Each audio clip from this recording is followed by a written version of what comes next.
Hello everyone and welcome to your next 10x Growth Accelerator. And today's session is called Avoiding High Performance Traps, which is all about becoming cognizant of the subtle and maybe not so subtle traps that high potential, high performing people can really fall into exactly because they're a high potential, high performer.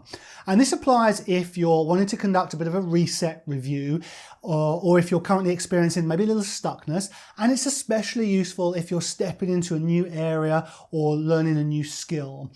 Now, in any learning journey, and indeed in any success journey, there's going to be some traps along the way. And I'm not talking so much about the regular mistakes. They're part of the process and can be corrected.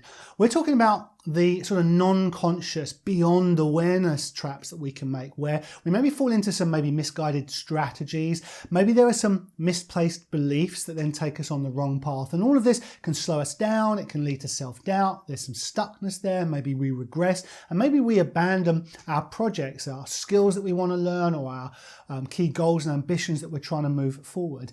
And all of this can and does have big impact for really anyone and everyone, but a special note for high performers. Why? Because these are traps exactly because they're a high performer. It's come to them, these traps are there because of the things that they've done, the disciplines, the practices, the habits that they have that's got them to where they are, but can also lead to some self-sabotage and some holding us back and indeed regressing. What got you here can really block you getting there. And I'd love you just to have that as a little brain tattoo that just reminds you that it's always worth looking whether I need to change things up, especially if I'm starting to get stuck or momentum is being lost. And just in case you're sitting there thinking, well, you're talking a lot about high performance. That's not me. Perhaps you're thinking of, titans of business or the #1 sports person in the world. I'm not talking just about those people. I'm talking about high performers everywhere. The sheer fact that you're here in TSP Academy working with me on this 10x Growth Accelerator, it tells me that you're someone with goals, with ambitions, a hunger to learn and succeed, and a real desire to elevate and amplify their performance. So today is 100% relevant for you because you are a high potential, high performer. Now, the cost of those mistakes that I mentioned, those traps that we can fall into, that we're going to really look into in detail today, these are costly because they threaten our achievement and our success, and therefore threaten the goals that we're trying to achieve and the life that we're aiming for.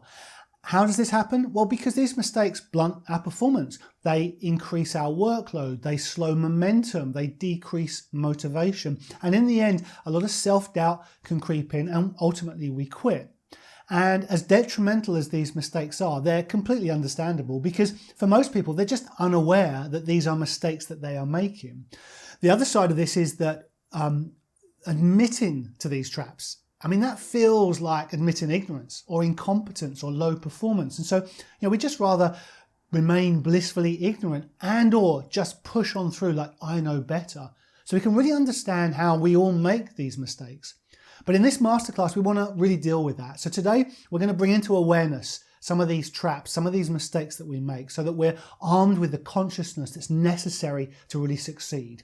We're going to recalibrate some of the underlying beliefs so we can really open up some new possibility in these moments and these opportunities. And absolutely, we're going to set up some strategies that I hope will serve you and our learning and development career long, helping us to overcome blockers, recover from setbacks, accelerate learning, deepen retention, and feel good about being a learner again and really stepping into some new pursuits, new goals, and new ambitions. So what we'll cover today is, first of all, we'll deal with some of the fears that can be at play. We're going to then step through 6 key traps of high potential people, 3 major traps that really impact in particular behaviour, and 3 subtle, smaller traps that impact the mindset. And then we're going to think about the context, some of the underlying narrative, and the maybe limiting and outmoded beliefs that we're working with that we really want to shift. And we'll suggest some tweaks to create a new future approach that will really work for you. And as we step through today, I'd love you to make a note on anything that sounds really familiar. Pay attention to the kryptonite. If I share a trap with you and you think, yeah, that's something that I do, that's something I can really relate to, that's something that I really suffer from, Make a note of that, put a circle around it, highlight it so that we can really work with it. And then what I'd like you to do, again, as we're stepping through, is just reflect on, first of all, where you've seen these traps in your own day, your week, your month, your year. Think about the last few days, the last few weeks, the projects you're currently working on, the new learning that you're getting into. Where have you seen this before? Secondly, I'd like you to reflect on the negative impact of these traps. What has been the real cost of falling foul of this trap, and therefore the benefit of eradicating that? And finally, I'd love you to reflect on the beliefs that you might need to shift to avoid this trap in future, because we really honour the strategies that get us this far. We'll have strong beliefs and loyalties and connection and attachment to those strategies. So it's going to take a shift at the fundamental level of belief to really make a lasting change here. So please take plenty of notes, capture those strategies that you particularly recognize, be thinking about belief as well as behavior that you're going to need to shift. And at the end, we'll pull everything together with a summary. You can use the workbook to help guide the learning, and we'll think about learning and application. And towards the end, I'm going to give you 3 key disciplines to make this your new reality. So please make sure you stay tuned in until the very end. So in a moment, we're going to look at 3 major traps of high potential, high performing people that we really need to be aware of so that we can move steadily and elegantly and with great momentum through our projects. But before we do, let's briefly cover off 3 fears that we need to be aware of. And there's definitely some crossover here with our success ceiling breakthrough training. So definitely watch that if you've not done so already. So 3 fears that we want to be aware of, and I'd love you just to jot these down or take a mental note. The fear of failure, the fear of mediocrity, and the fear of success. Now, the fear of failure is that we get very uncomfortable about the idea of failing. What would this mean about me? And what would others think of me? There's a reputation hit there. So fear of failure, very real thing that can really impact us. Secondly, the fear of mediocrity. We've all heard of the fear of failure we get. We may not fear failure in its first instance, but what we might fear is mediocrity.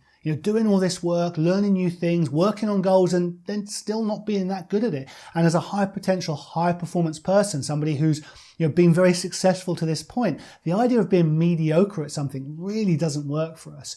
So it's all of the above that comes with the fear of failure. But there's also maybe a little bit of embarrassment there, or indeed wasted effort. What I find is high performers, myself included, love momentum. And the idea of wasting time on something that just didn't pay off is very painful. So that fear of mediocrity can really play in. The third fear is the fear of success. Sometimes people feel like, why would this be a fear? Why would I fear the thing that I want to achieve? That's the success I'm looking for. But what we're really talking about here is what success would mean about us, or what we imagine it would mean about us. And what I notice with the people that I work with is that fear of success is coming in because we're not acclimatized ahead of time to getting up to this new level. We've not made peace with the new problems that we're going to have at this next level. My next level isn't going to be devoid of any problems. It's just going to be new and different problems. I want to welcome those in and get to deal with those, because if I resist the new problems, I resist my success, and that's where the fear kicks in. Fear of success also plays in when I start to play comparison games with people at that level. Or maybe I even feel a little bit guilty about leaving some people behind, or maybe disrespecting my roots because now I'm stepping up into success that people in my world didn't ordinarily have. So fear of success can really hamper our efforts and our goal pursuit and our ambitions and our new learning. Now, all of these fears together can create a lot of self-sabotage, these actions and behaviours and thoughts that keep us stuck. We procrastinate, we avoid, we don't start things, we get very busy, we get disorganised, we make judgments, we discount, we downplay, we devalue everything. So these are some of the ways that self-sabotage can really kick in, and there's a lot of payoff there. It gives us an excuse if we don't succeed, if we fail. Self-sabotage is a way to take control, because I'm in control of the sabotaging behaviour, and I like control. Control is almost a master addiction. We are always looking for it. We're always trying to bake it into our day. Self-sabotage also interrupts self-doubt. If I'm on the path to success, I start to have a little bit of doubt creep in. And I'd rather self-sabotage and not have to experience that self-doubt than experience it, move through it, and achieve my goals. So I really want to become aware of these fears that lead to self-sabotage. I want to become aware of these self-sabotaging behaviours and beliefs so I can move through them, else I'm going to be sacrificing my goals, my ambitions, and the new skills that I want to develop. Now, related to these three fears is the very likely circumstance. If you're watching this thinking, okay, how do I really step up? There's going to be a moment of moving into a new circle. Maybe that's what's really going on for you right now. You're about to step up into a new network. You're rubbing shoulders with a new level of person. You're moving in different circles. And you used to be the key player, but now you're in this new circle. Maybe it feels a little bit alien. Maybe you're one of the also-rans where before you were one of the leaders. So that's something to really acclimatize to. When we move in a new circle, there's a lot of comparisonitis that we can step into. We start comparing ourselves, usually unfavorably, with those around us. And I mentioned it earlier, there's some guilt there of leaving other people behind. So alongside these three fears, we want to be really aware of any time we're stepping up into a new circle and think a little bit about some of the ways that everything can work against us when we're looking to step up and we find these things dragging us back, not really knowing why. Well, there are some of the answers, because we're starting to move in this new circle where I used to be a key player, but I'm not now. I'm comparing myself unfavorably with others, and I'm feeling a little guilty about who I'm leaving behind. Alongside these fears, alongside these moving in new circles, the other thing that we want to give particular attention to when we're thinking about moving beyond these traps is the high expectations that we maybe have of ourselves. And maybe you'd like to jot that down in your notes. High expectations, question mark, put a circle around it. Think about that as you take it into your day. Where have you got maybe unfair and overly expectant expectations on yourself? We can have expectations of other people, but it's the expectations on ourselves that can really hamper us. And this is a key trap for high performers. Inside these upper limits that we're starting to move into, the expectations that we have of ourselves and also the imagined high expectations we think others have of us. I mean, honestly, how much time do you give to what are other people thinking about me? What are their expectations? Am I meeting those? As opposed to putting my mind and my energy on my goals, my projects, my performance to really move me forward. Now, all of this together means that we either don't engage with our new learning or our project, or we don't take action. And so no progress is being made and no new learning is happening. It's a huge impact of falling foul of these fears and moving in new circles and having overly high expectations of ourselves. What also happens is we end up using the same strategies over and over with no evolution. We need to bring these into awareness so we can change things up. Because if we don't, what ends up happening is we groove these mistakes and they just persist. So if you notice that fear or stepping into a new circle, or having overly high expectations of yourself, or the imagined expectations and trying to live up to those of other people, if you find these things are causing you hesitation and resistance, the first thing I want you to do is I want you to watch for that upper limit problem that we talked about in the Success Ceiling Breakthrough training and some of the fundamental training in Series 1. I'd love you to go and watch those. Remind yourself of that fact of we have a limit to the level of success with which we're comfortable. And when we start to nudge those upper limits, these things start to appear in our life and in our work. Second thing I'd like to do, check your expectations. What expectations do you have of others, but especially of yourself? Are those fair? Are those reasonable? Are they based in reality? Check your expectations. I'd love you to set a rule. Just no comparisons, and that's just my rule. I never make comparisons. I'm just going to have that in my mind as that's me, that's what I do. I just follow that rule religiously. I love this one because I don't want a lot of thinking and reflection on why am I making comparisons and look how far they've got and look at what they've done in the same time and I should be there too. I just want to catch that as soon as I slip into it and think, I have a rule, no comparisons. Just drop that from your day. And finally, I really want you to challenge the fears and the thoughts behind the fear. You can't have a fear without a thought. So isolate the thought behind the fear, challenge it, go to work on it and eradicate it.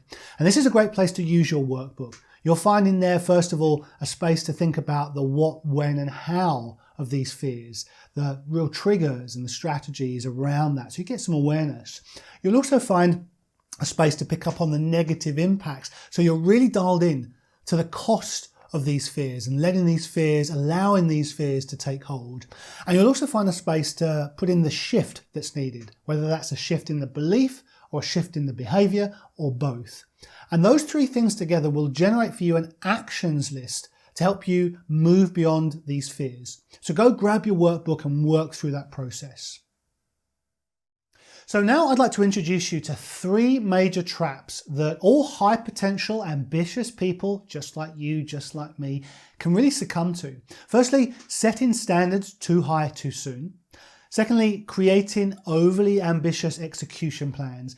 And thirdly, discounting the fundamentals. And what we'll do is we'll look at each in turn and we'll suggest a few strategies that you can weave into your performance DNA so they're just part of your regular day and to ensure that these are just never an issue again. So the first of our major traps is high standards. This is all about setting the bar too high too early. Now, high standards for you will have been a previously working strategy.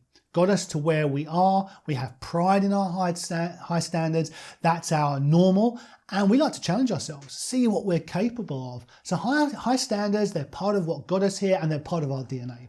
But they can also be a form of self-sabotage. We want to escape the learning or performance or results struggle and set the bar high so that we, when we don't see enough progress early enough, we can quit. We all know that challenge, that struggle with the learning process when we don't really get it yet and it's a bit of a challenge to get through. Or in our performance when we're starting to learn and develop our skills but it's not happening quite as quickly as we want or not seeing the results as quickly as we want. We love to then set the bar really high, we don't see the progress and we can quit. It gives us a way out. Now, if high standards can be your kryptonite, what I'd love you to do is three key strategies. And the first is just to give yourself some time. Give yourself a nice long runway for the thing that you're looking to achieve. Say to yourself, look, I'm settling in for the long haul. Whatever was your timeline, let's say it was 2 weeks, you can say, look, you know what, I'm going to give myself 6 to 8 weeks to work on this. Let's say your project is 3 months, but it's quite a stretch to do that. Maybe you're going to say, you know what, I'm going to settle in for 6, 9, 12 months, enjoy the ride and give myself a nice long runway. We want to have the standards, yes, don't need to remove those, but have those standards be over time. Think of it like a maturity model in business. Think of the progression of this, but think of this building over time. So that's our key strategy number one, give yourself some time. Second thing I'd love you to do, focus on incremental progress. What would progression of this look like? Like take a deep breath, grab your notebook and think, okay, over the course of time, what would the progress of this skill or this project that I'm working on, what would that look like? Think about the stepping stones. Like think of a new skill that you want to work on. What would progression of that skill look like? You would first of all build some foundations, then you would understand a little bit of the reasoning behind it and the history. Maybe you then get into some practical elements.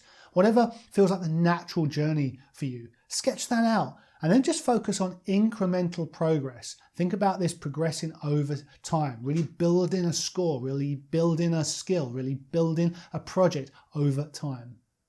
And finally, third key strategy that I'd love to give you here is just to commit to the learning journey.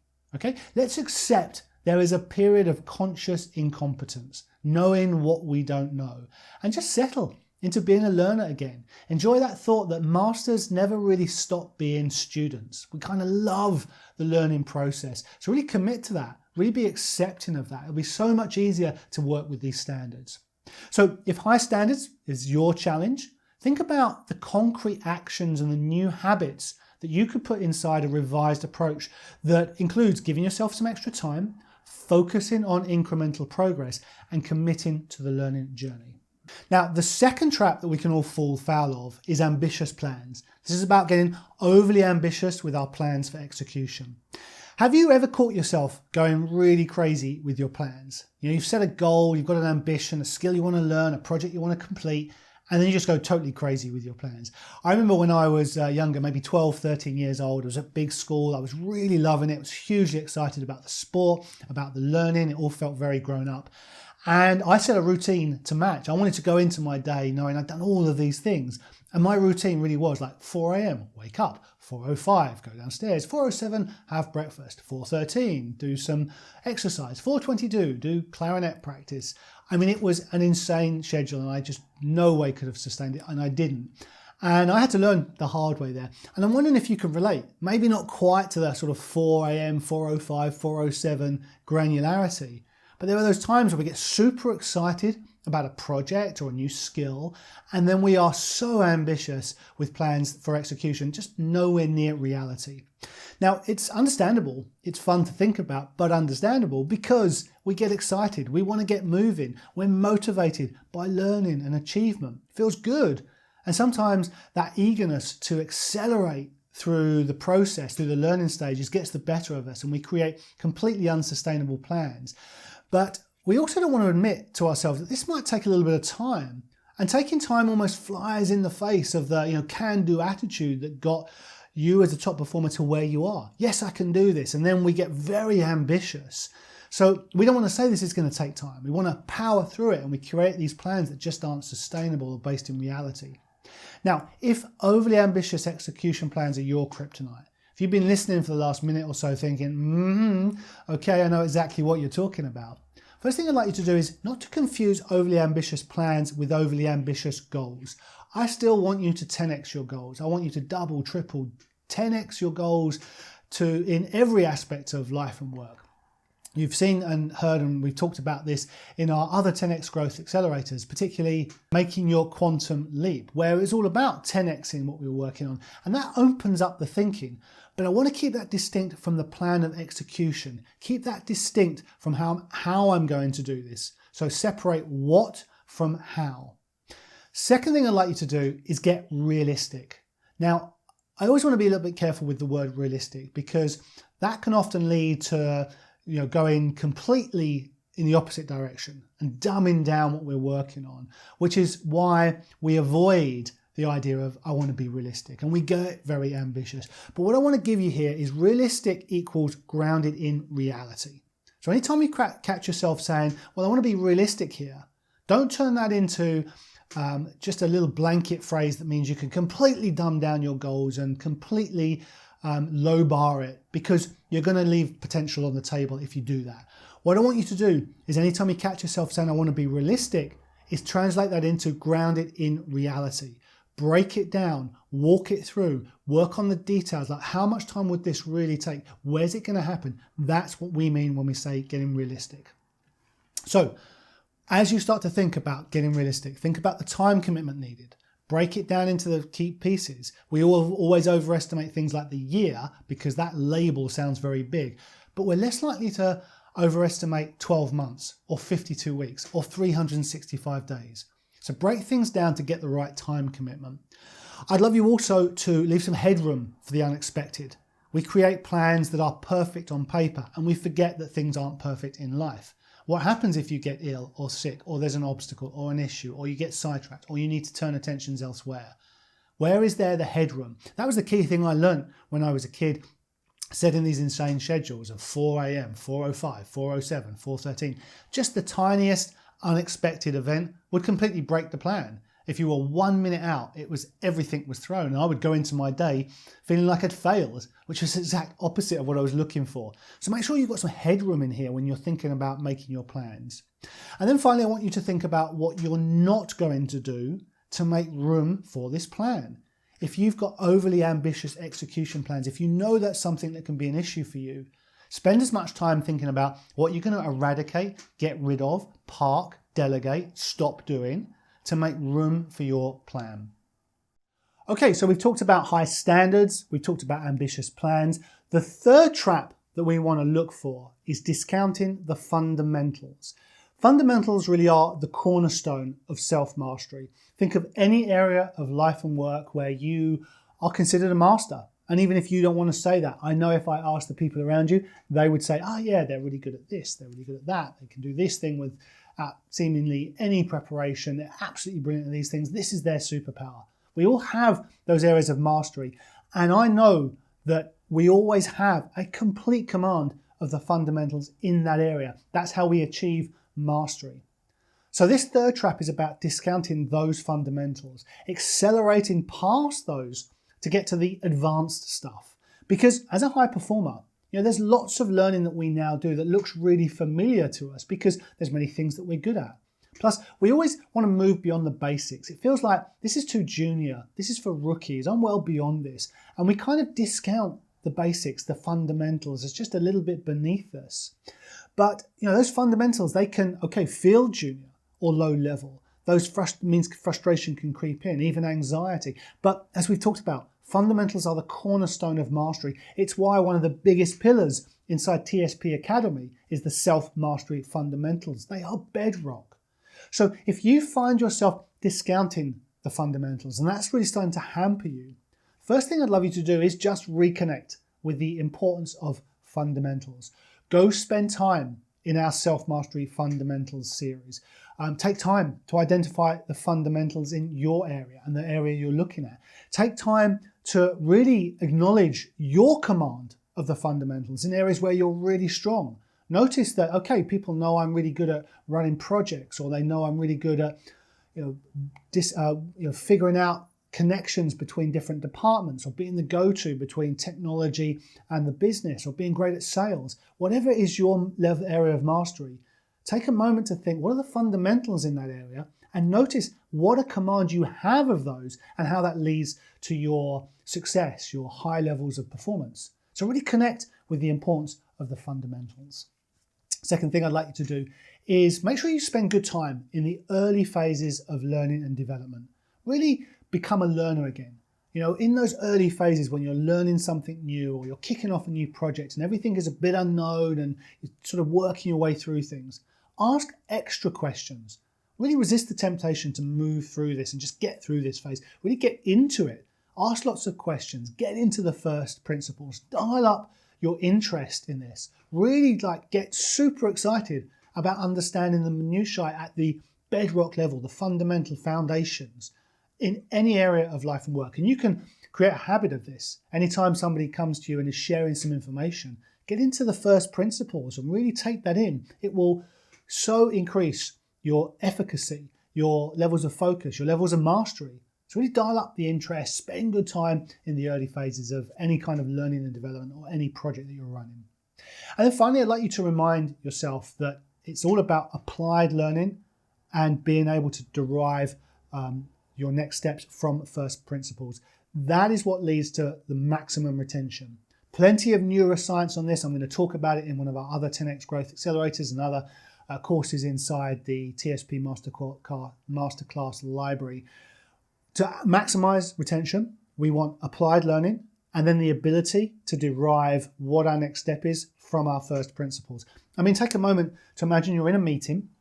Maybe you're pitching an idea to your leadership or to the team. Maybe you're selling something to a customer. Whatever your situation where you're delivering something, it's a high performance moment. Imagine somebody asks you a question that is completely left field. It's completely not unexpected. It's something you were not anticipating. The ability to derive from first principles means you're never caught out. You are always coming up with a beautiful and elegant response. So really challenge yourself in this area to have applied learning and the ability to derive what you want to do next from those first principles. It's an absolute superpower. So once again, if discounting in the fundamentals is a real bit of kryptonite for you, it's something that hampers you, make sure that you're reconnecting with the importance of fundamentals. Make sure you're spending time in the early phases of learning and really remind yourself of the importance of being able to derive next steps from first principles. And given all of that, what are your concrete actions and your new habits to take into a revised approach so that you're not discounting these fundamentals?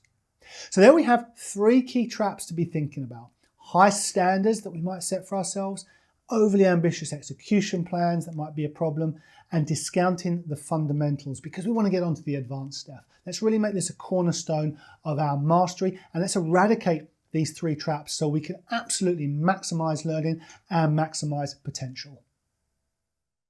So there we have 3 major traps for high potential, high performance people that can really limit our success and our achievement. Firstly, high standards, setting our standards too high, too early in the process.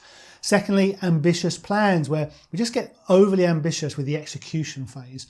And finally, discounting the fundamentals, wanting to move through these areas that we see as basic rather than really enjoying those as the cornerstone of self-mastery. So now let's look at 3 slightly more subtle traps that actually can have an equally costly impact on our performance. And the first is a lack of challenge, and perhaps you'd like to jot that down. Without enough challenge, the human brain, it'll slip into boredom, will plateau, and ultimately will regress. So we're always wanting to dial up the challenge, but we want to watch for going too far the other way. We're looking for the performance sweet spot, but not tipping over into overload, overwhelm, pressure, stress. We want to make sure that things like high standards and ambitious plans don't move us into that realm that's beyond the performance sweet spot. And it is like the achievement of peak flow states, as talked to us by Mihai Csikszentmihalyi. We're looking for the perfect mix of challenge to skill. So the key idea I want to give you here, if you feel like the lack of challenge is part of the problem, if you find yourself maybe downplaying things a little bit, just add enough challenge whilst having this still be doable. Have this be a question that you constantly give yourself, a little brain tattoo that says, how can I dial in more challenge here and have this still be achievable? We want to dial up the challenge so it's just on the edge of skill, just on the edge of achievement, because that's going to create the motivation. I'd love you also alongside that then to really enjoy mastering each level before you move on. Don't just say, okay, this is good enough. Really sort of challenge yourself here so that you've got that challenge and stretch that the human brain really craves and loves. It's where you'll be performing at your best. Finally, I want you just to distinguish here from self-sabotaging tactics. So for example, this is too easy, I'll make it really, really hard. So lack of challenge can turn into going completely the other direction and saying, I'm going to make this really difficult. But secretly, that's a self-sabotaging tactic. Because secretly, I'm worried I'm going to fail at the easy thing. So what I do is I dial up the challenge so it's insanely difficult. And now I've got a really good reason for failing at the much harder thing. Whereas really what I was escaping was the possibility of failing at the quote unquote easy thing. Okay, so let's enjoy mastering each level. Let's make sure we distinguish from these self-sabotaging tactics that might be going on. But the key idea here is to add challenge and have this still be doable. Sort of brain tattooed self-coaching question that you can use is, how can I add more challenge and have this still be achievable? Now, the second trap I want to share with you is impatience. We like and indeed feed off momentum, progress and results. You know it's true. Think back. You like it when things are really rolling. We're in progress. We're working on our projects. That's an exciting day. That's an exciting life. And we feed off that, something that's got us to where we are and what makes us hungry for more success. But it can also make us prone to getting impatient. And losing patience is damaging because it becomes the doorway to so many of the other key traps that we've talked about today. And we either give up or we try to power through, but end up missing subtle details or new opportunities. So if impatience feels like something that's a bit of a challenge, I've got 2, maybe 3 ideas I want to share with you here. And the first is just to settle into the learning. Set aside good time. Don't have a rush about it. Don't think I'm supposed to be somewhere with lots of expectation. Just let go of that impatience and really settle into the learning journey. It'll be so much more rewarding and so much more efficient and effective. Secondly, add some interest. The brain loves novelty, interest, just new things. We want to be interested. We want to be intrigued. So connect what you're learning here, where you've got a little bit of impatience, with other learning that you're doing. So it dials up the interest and you get into it more. Connect it with areas of skill or alternative applications and ways of doing things. See how you can play with this, make it your own, do things a little bit different. Find ways to really dial up the interest. And finally, let's learn the difference between this is moving too slowly and I'm resistant. 2 completely different ideas. It's very ego-friendly to say this is moving too slowly, I move far quicker than this, versus what's really going on is I've got some resistance there. And I want to pay attention to that because there's going to be some learning there and that's where the work is. So that's our second trap, impatience. And I'd love you just to settle into the learning, add a little bit of interest, and notice the difference between this is moving too slowly versus what's really going on is that I'm a little bit resistant to this. Now, our final subtle trap is discounting. And we alluded to this in major trap number 3, discounting the fundamentals, but it can apply across the board. As high performers, we can create maladaptive associations with work ethic. I work hard, I get success. That's great. Many of us have been brought up with that. I like to think I have a very strong work ethic, and it's where a lot of my early success has come from. But here's the trap. If things then become easy, I associate those with not being valuable, because if you work hard, you achieve success and you get things that are valuable. Therefore, if it's easy, it's not valuable. And I'm completely discounting the fact that I've been doing this for 10, 15, 20, 25 years, gotten really good at things. Things come to me a little easier. That's one way to put it. That doesn't mean the result is any less valuable. And that means I'd start to discard those elements that come to me easily. And you can maybe relate this to areas where you've become really good and now you kind of discount that result. You think, well, that's no big deal. But of course it is. It's just you've got the skill. That means it comes to you with a lot more flow, a lot more effortless nature. Now, this trap of discounting ultimately means that we throw away very valuable results that we've created. We discount valuable skills that we think aren't valuable out there in the world. And we don't make good use of the assets that we have, the things that we've created, the things that we can do. So what I want you to do here is, first of all, bring into awareness where, when, and how you discount. Take a little bit of time to think, okay, what am I discounting? This is an exercise you can take away right away and just go grab the workbook to help you with this. Where do I discount? What am I discounting? What do I need to honor? And let's find some ways to really honor that. Ways would include a bit of gratitude, using those during the day and the week and into your projects.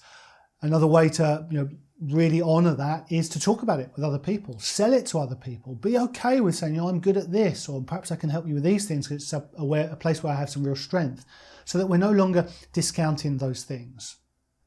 The second thing I'd like you to do, and you can bake this in as a habit, is anytime you're in an action or an activity or part of the learning process that feels easy, I'd like you just to really dial up the challenge there and just be masterful at it.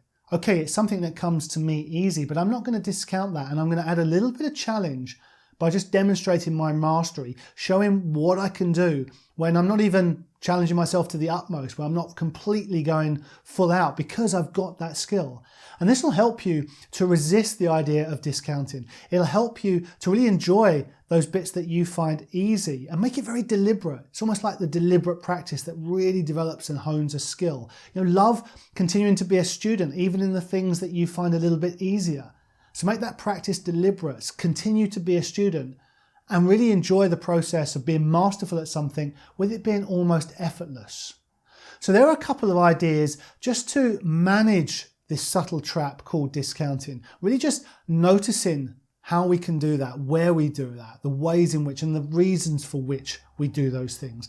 Catching that, changing that process so that I don't discount those things that have come to me well, and really enjoying something that I find easy. Previously, I would have discounted it. I wouldn't have considered it something that was valuable. And now I'm going to put it out there in the world and share it with people and really live into it. And one bonus trap that I want to mention, we've talked already about the lack of challenge. We've talked about impatience. We've talked about discounting. One final trap I want to mention, and this is especially useful to acknowledge if you're currently experiencing some resistance, shall we say, to today's ideas, is I want you to watch for loyalty to outdated and outmoded strategies. It's the thought that this is how I've always done it and it works. Why would I change it? We have a real loyalty, a real attachment to the strategies that have worked for us before. And that would include our go-to strategies. Again, this is how I've always done it. And then because of that, I've grooved it by habit. But there might be something better there. Over time, this has become outmoded, it's outdated, there's better ways to do it. Technology, processes, systems, thinking, they all move on, as do you and your skills. So I really want you to just challenge yourself a little bit and think, where have I become a little bit attached to go-to strategies? Where have I got maybe a little bit too much loyalty to an outdated or now outmoded strategy that I maybe need to let go of? And the idea here that I'd love to give you is just to adopt a testing mindset. Always be experimenting, always be challenging, always be open to trying new things and seeing things differently and really explore. So there we have 3 subtle traps in the form of, first of all, lack of challenge, secondly, impatience, and thirdly, discounting. And also having a sense of attachment and loyalty to outmoded and previous go-to strategies that might be useful just to challenge and let go of. And what I invite you to do is to use your workbook to craft some possible strategies in response to these traps and make some commitments to yourself to create real and lasting change in your approach from here on. You know, we've talked today about some key ideas. I've given you some 1, 2, 3 maybe strategies per trap that you can start thinking about how you'll change things up. What I'd love you to do now is make sure you grab your workbook and step through this yourself. Do this work, make it personal to you. What I noticed about personal development is it's personal. I want to find things that really work for me and my day, my routines, my way of seeing life. So grab your workbook, step through the work, make sure you dial in with some real world action and some self-commitment. So to finish, let's think a little bit about some of the key learning and how you're going to apply this. Let's maybe anticipate some of the possible barriers to success and take steps to overcome those. And I'd also love to share with you 3 key disciplines that will help you make a success of today's ideas. And the first question I want to ask is, what are you learning today? You know, where can you be guilty of maybe setting the bar too high, or getting too ambitious in the plans for execution, or skipping past a crucial revisit of the fundamentals? What's your key learning today? Secondly, what are some of the fundamental beliefs about you as a high performer and what that means for your journey of success that really need to shift? Really spend some time thinking about, what have I been believing before that isn't helping me here, that I need to change up? Where are some of my beliefs leading to these traps where I need to make a change? And thirdly, I'd love you to just think a little bit about what you notice about the levels of emotional mastery that are required and the willingness to step into some reinvention to be successful here. So let's break that down a little bit. Emotional mastery that's required. There's a certain level of emotional regulation, vocabulary, noticing what's going on, awareness, and making a change there that's going to be important in moving beyond these traps. Secondly, there's going to be a need to show a willingness to that. And that's as simple as saying, am I willing to make a change here? Now, I ask that question a lot of my private clients. They come to me with a challenge and I say, are you willing to make change here? And they say, well, of course I am. The unsaid part of that sentence is, why would I be here if I wasn't willing to make a change? But it's a question worth asking, because we often set for ourselves goals that we don't want, things that we're not willing to do. We like to talk about how we want to make these changes, especially in a high consciousness moment like this. But then on the ground, during the day, when we're in the challenge, the throes of everything that's coming at us during the day, are we actually willing to hold the boundaries, to commit to these processes, to make change? So what do you notice about the levels of emotional mastery that are required and the willingness to step into some reinvention to be successful here? Just take a moment with those questions. Okay, and 3 more reflection questions I'd love to share with you. And first is, where could you benefit from focusing on and just relaxing into some incremental progress? Really grounding your plans in reality, spending more time on the first principles. These are some of the key ideas that we talked about in moving past these traps. So where could you benefit from taking those kinds of actions? Secondly, I'd like you to think, what's likely to be your biggest challenge? Okay, as you start to put this out there into the world, what's going to be a challenge for you? And the thing you'll need to work hardest at or give most attention to. Let's take some time to identify that, because that's what we want to anticipate. And there's my third question for you. How will you apply this to your whole TSP journey? Not just the next piece of learning, not just the next project, but your TSP journey, your life, your work, your career, your mission. How are you going to apply this? Think of your key goals, your major projects. What traps do you need to be aware of? What strategies will you employ to design these out of your journey? And how will you ensure consistency and sustainability? And I want you to think about some of the key words there. How will you apply this? How will you design these challenges out of your journey? How will you get consistency and sustainability? Notice the thing that could be a barrier to your success is potentially everything and anything that we've talked about today and that has in the past helped you to become a high performer. It's exactly because we get into these strategies and these routines, these practices, these rituals that lead to performance, but then can become a trap in our later stages of the journey or in other areas of skill development or goal pursuit. Because time moves on, we get attached to those ideas and they become traps for us. So we want to keep checking those. So potentially everything, anything that has helped you to get to where you are could be a barrier for success. And with the tools that we've talked about today, we can move beyond these as any kind of trap.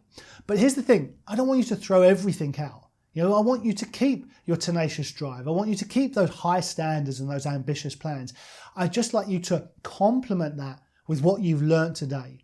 And there are 3 key disciplines that I want to give you that are going to help us to do that.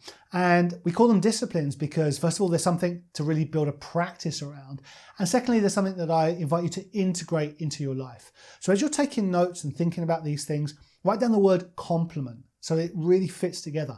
Write down the word discipline and the idea of building a practice around it and really integrating this into life. So here are three key disciplines that are going to help you to really avoid these traps that we've talked about today. And the first is to adopt a beginner's mindset. Come into everything as a new learner, as a beginner. Just love that process of learning and seeing everything for the first time. It'll really open up some new possibilities for you. Second key discipline, pace your plans for incremental build-up. Okay, so always have the thought that there's a progression here. This is something I want to build over time. So I want to think about the incremental steps and really pace my plans to lead into that, to really align with some kind of incremental build-up. And the third key discipline is to really focus on first principles. I've mentioned it maybe 2 or 3 times today. It is so useful just to be able to derive your next step or your response or your next idea from first principles. You will never be caught out if you have that in your armory. Okay, so adopt a beginner's mindset. Pace your plans for incremental build-up and focus on first principles. And as I've said, make this a discipline because we want to build a practice around it and we want to integrate it into life.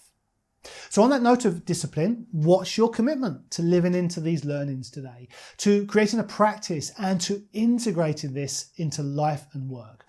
I'd love you just to take a few moments to set yourself up for success. So think ahead to when and how you'll use this learning. Drop some reminders in your calendar and perhaps put today's 6 traps up on the wall as short headlines to really remind you to sidestep them as you move through your day. I hope you've enjoyed today's session and that its key insights will really serve you. Please do download the accompanying PDF and work through the process. And don't forget to put any questions, comments, or hashtag wins in the chat roll. We love to hear from you. Thank you so much for joining me today, and I'm looking forward to seeing you in our next session. Bye for now.